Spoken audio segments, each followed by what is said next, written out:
ना कहीं सौम्या जी के तो सबसे बड़ गलती बा। काहे कि देखी आज हम कलाकार हैं, हम केहू के पक्ष लेके केहू के साथे काम करेम तो कितना दिन करेम, ठीक बा, कितना दिन करेम। आ रह गई बात कि खेसारी सर नानू सिखैले रहलन का, हम ई ना कहेम कि पवन सिंह अच्छा बानी चाहे खेसारी सर खराब करने के बाद जब पब्लिक डिमांड करता है कि हम आपके साथ इस लड़की को देखना नहीं चाहते हैं तो उसमें पवन जी का कोई वो नहीं है, वो नहीं कर सकते। आप माने न कि करम पवन सिंह के कहीं से कुछ गलती नहीं की? नहीं खे कहीं से बानी, जनता बानी, पब्लिक बानी, ऊ चाहता नहीं कि मतलब सौम्या जी के साथ में वीडियो ना आवे तो फिर पवन सर के तो मतलब पावर स्टार तो हैं, लेकिन जो भी कुछ बानी सब पब्लिक के वजह से ही बानी। तो पब्लिक के बात ना माने तो फिर के बात ऐसे ना होके के चाहिए। काम करके मतलब एल्बम शूट भइल तो रिलीज करे के चाहिए, लेकिन इहो एगो बहुत बड़का प्रॉब्लम बा।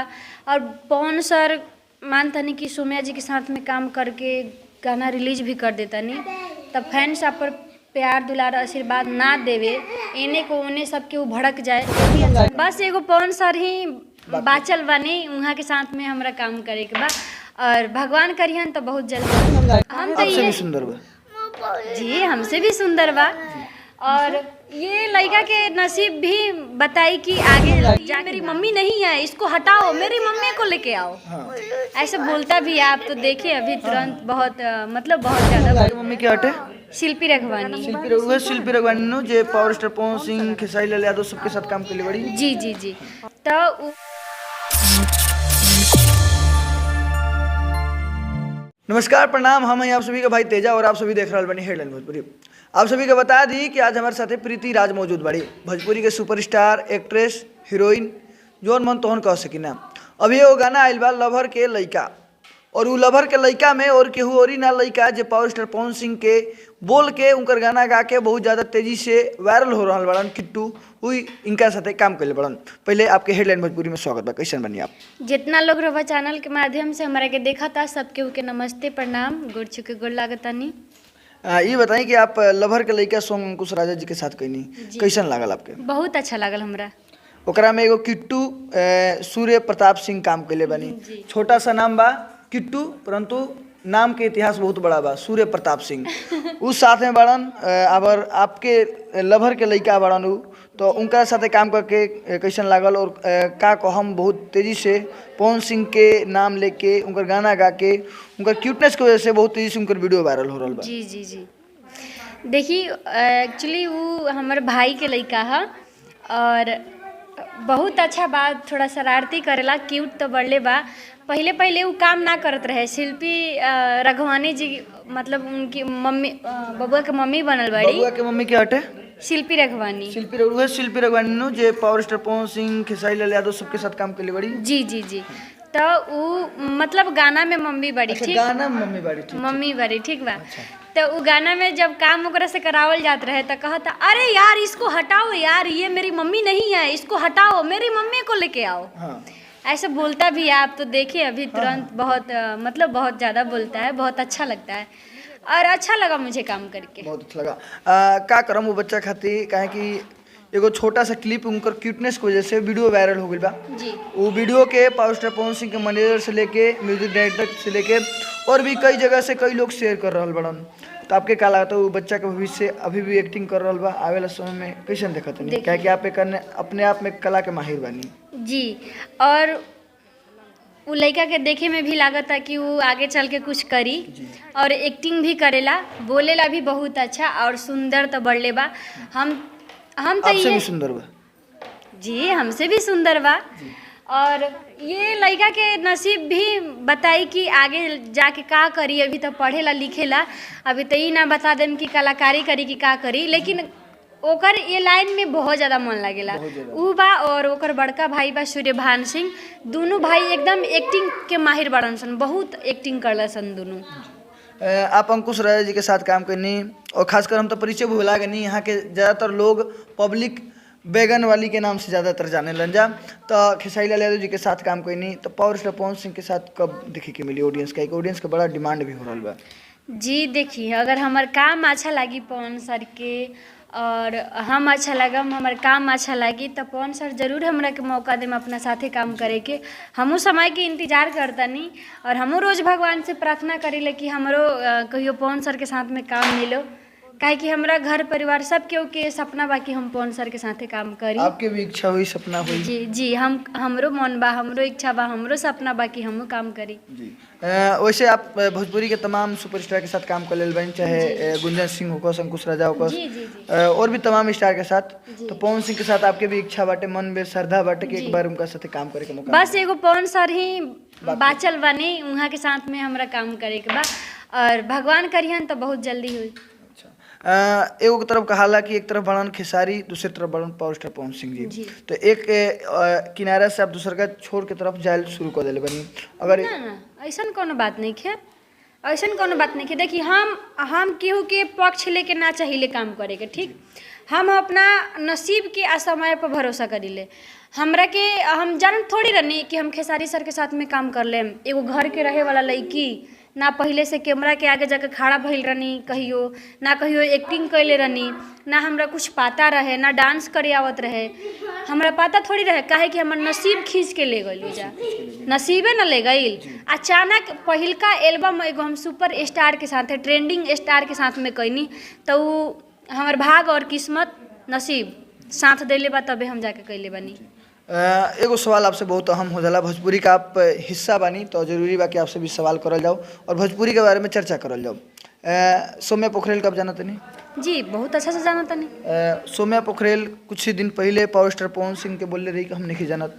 बहुत सारा आप सुनले रहन, सुनले होकम विवाद के जड़ हो गई रहे चीज़, ये जड़ खत्मे ना होत रहे। फिलहाल उनका के पावर स्टार पवन के साथ काम करे का मौका भी मिलल, वो काम भी कैली, परंतु वीडियो रिलीज नहीं होत। एकरा पे का कोनो हीरोइन पे, कोनो मॉडल पे प्रभाव पड़ता? देखिए ऐसे ना होके के चाहिए, काम क के मतलब एल्बम शूट भइल तो रिलीज करे के चाहिए, लेकिन इहो एगो बहुत बड़का प्रॉब्लम बा। और पवन सर मानतनी कि सौम्या जी के साथ में काम करके गाना रिलीज भी कर देतनी, तब फैंस आप पर प्यार दुलार आशीर्वाद ना देवे, इन्हें को उन्हें सब केहू भड़क जाए, ये भी अच्छा नहीं खे। तो सब केहू आपन देखेला, दूसरा के बारे में बाद में सोचेला का। अब पवन सर के फैंस बानी, वहाँ के ऑडियंस बानी, जनता बानी, पब्लिक बानी, ऊ चाहतनी कि मतलब सौम्या जी के साथ में वीडियो ना आवे, तो फिर पवन सर के तो मतलब पावर स्टार तो हैं, लेकिन जो भी कुछ बानी सब पब्लिक के वजह से ही बानी। तो पब्लिक के बात ना माने तो फिर केकर बात माने? आपके बात सही बा, परंतु बात ये भी बाटे कि पवन सिंह केहू के कह के कि हम आपके वीडियो में काम देम, आपके साथ उ गाना करम, और उ गाना रिलीज ना भइल।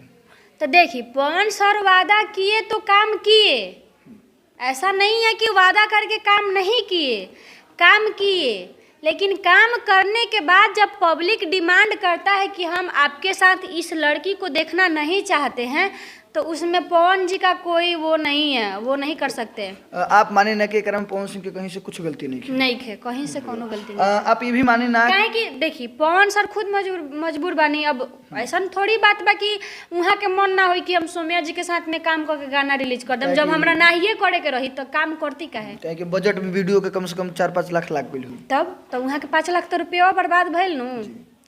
सोचिए आपके कहीं ना लागेला कि कहीं ना कहीं सौम्या पोखरेल के उनकर गलती के आज नतीजा है कि वीडियो होखला के बाद भी रिलीज नहीं हो पाओ? जी जी, कहीं ना कहीं सौम्या जी के तो सबसे बड़ गलती बा। काहे कि देखी आज हम कलाकार हैं, हम केहू के पक्ष लेके केहू के साथे काम करेम तो कितना दिन करेम? ठीक बा, कितना दिन करेम? आ रह गई बात कि खेसारी सर नानू सिखैले रहलन का। हम ई ना कहेम कि पवन सिंह अच्छा बानी चाहे खेसारी सर खराब बानी, ई हम ना कहेम। खेसारी सर सिखैले नानू रहलन, चाहे खेसारी सर के टीम नानू कहे गई रहे कि हाँ आप ये बोल दीजिएगा कि पवन सिंह को हम नहीं जानते हैं। जो भी आप बोली हैं अपने मन से बोली हैं, ठीक है, मानते हैं कि आप एक बार मीडिया के सामने बोल भी दी हैं कि हम पवन सिंह को नहीं जानते हैं, फिर 10 बार से ज़्यादा आप लाइव भी आकर बोली हैं कि नहीं जानते तो नहीं जानते, बात खत्म। आप जो बात कह रहा बनी कि सिखावल लिखे गई, पर सूत्र के हवाले कह सकेनी, चाहे कहल जाता इंडस्ट्री में कई लोग कह रहे कि उनका के सिखावल गई रहे, यही कारण आज उनकर भविष्य खराब हो गई बा। हे भगवान जी, ऐसा थोड़ी होखेला। ये बताई कि हमरा लगे 10 गो मीडिया आयल बा, ठीक, तो 10 गो मीडिया के सामने हमरा केहू नानू सिखा दी। ना 10 गो मीडिया के सामने हम हेजा इंटरव्यू देतनी, अचानक से केहू आके नानू कह दी कि हम पवन सिंह के नहीं जानत, आ चाहे हमरा अगल बगल में जे बैठल बा उ जानत थोड़ी बा कि रिपोर्टर हमरा से पूछ दी कि पवन सिंह कौन है। ई केहू के पता रहेला? सवाल जवाब तो अपने आप से आवत रहेला, अपने आप से लोग लेवेला, तो पहले से एथी स्क्रिप्टेड थोड़ी भइल बावे। आप ही माने नहीं कि सौम्या पोखरेल अपना पैर पे अपने कुल्हाड़ी मरले बड़ी? जी, अब हम कुछ नहीं की बोल सकत, लेकिन ऐसे ना करे के चाहिए, केहू के पक्ष लेके केहू के काम ना करे के चाहिए। देखिए कलाकार है, हमरा सब केहू के साथे काम करे के बा, तो हमरा सब केहू से मिलजुल के रहे के चाहिए। हमहू खेसारी सर के साथ में काम कैले बनी, हमहू खेसारी सर के बहुत अच्छा से जानी ले। अब तो बहुत बड़का हिट गाना भी दिले बनी। जी, तो हमहू खेसारी सर के बहुत अच्छा से जानी ले। खेसारी सर के व्यवहार, रहन सहन सब बहुत बढ़िया बावे, बहुत बढ़िया बा। अब खेसारी सर मतलब हम का कहीं बहुत ही अच्छा आदमी बने वहाँ के, तो मतलब खुला मिजाज कहीं। जी। अच्छा, ये बताइए कि एक छोटा सा बच्चा वायरल हो रहा बटे, किट्टू डिट्टू और सूर्य प्रताप सिंह, काफ़ी बच्चा के नाम ले रहा बा, आदमी की बहुत सारा नाम बटे, और हर केहू अपन अपन आईडी से कई स्टार भी शेयर कर रहा बड़न। वो बच्चा के खातिर का कहम? वो बच्चा के हम कहें कि रउआ लोग अपन प्यार दुलार आशीर्वाद दी लो, ओकरा के और ज़्यादा वायरल करी लो, ओकरा के काम मिलो। एक्टिंग तो बहुत अच्छा करेला और सुंदर भी बा, और ओकर साथ में एगो ओकर बड़ भाई बा सूर्यभान सिंह। वो दोनों भाई मतलब सोची ना कि वो एक्टिंग के मतलब बादशाह हो। ऑडियंस का दिखा कहम, ऑडियंस आपके इतना ज़्यादा प्यार देवे ले, चाहे बैगन गाना होके चाहे तमाम गाना होके, हर स्टार के साथे, और ऑडियंस ये भी इंतजार कर रहा बिया कि प्रीति राज के पवन सिंह के साथ कब काम। देखिए आई जरूर आई, अगर पवन सर चाहें कि हमारा साथ में काम करे के चाही तो हम जरूर काम करम। ऑडियंस का दिखा कहम जब कितना ज़्यादा प्यार रउआ लोग के इंतजार करी लो, बहुत जल्दी रउआ लोग के इंतजार खत्म होके वाला बा। जी, तो देख सकते नहीं यहाँ के रही प्रीति राज, और आप सभी को बता दी बहुत ज़्यादा क्यूट सा बच्चा वायरल हो रहा बा, बहुत सारा प्यार दी, वीडियो को शेयर करी, और आप सभी ऐसे ही हमारे साथ बनल रही। इंटरव्यू के लेकर आपकी क्या राय बा, कमेंट बॉक्स में अपन एगो राय जरूर दें। जय भोजपुरी समाज, जय बिहार।